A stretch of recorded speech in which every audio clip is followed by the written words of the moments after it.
ఈరోజు మన బాలభక్త విద్యానగర ఆంజనేయ స్వామి దేవాలయంలో మాఘ పూర్ణిమ సందర్భంగా ఇది సత్యదేవుని యొక్క వ్రతం జరిగింది. ఇందులో భక్తులు కూడా పాల్గొన్నారు ఎంతో ఉత్సాహంగా, ఆనందంగా. ఇది మాఘ పూర్ణిమ నాడు భగవంతుని యొక్క నామస్మరణ కానీ, భగవంతుని యొక్క కీర్తన కానీ చేసినట్టయితే కోటి జన్మల పుణ్యం కలుగుతుందట. ఇది సనాతన ధర్మం చెప్తున్నది. జై శ్రీరామ్. చూసి విని తరించండి.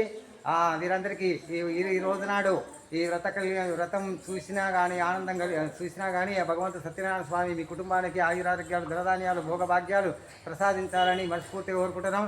అదేవిధంగా ఇక్కడ ఆంజనేయ స్వామి దర్శనం చేసుకోండి. ఆంజనేయ స్వామి వారి యొక్క ఆశీర్వాదం పొంది తరించండి. హరే రామ హరే రామ, రామ రామ హరే హరే, హరే కృష్ణ కృష్ణ కృష్ణ హరే హరే. జై శ్రీరామ్. శ్రీరామ్ ప్రదక్షిణ చేయండి. हरि ओं यानि कानि च पापानि जन्मान्तर्गतानि च तानि तानि प्रविशन्ति प्रदक्षिणं पदे पदे पापोऽहं पापकर्मां पापात्मपासंभव राजिमां कृपया देवाशरणागतवत्सर अन्यदा शरणं नास्त्वमेव शरणं मम तस्मात्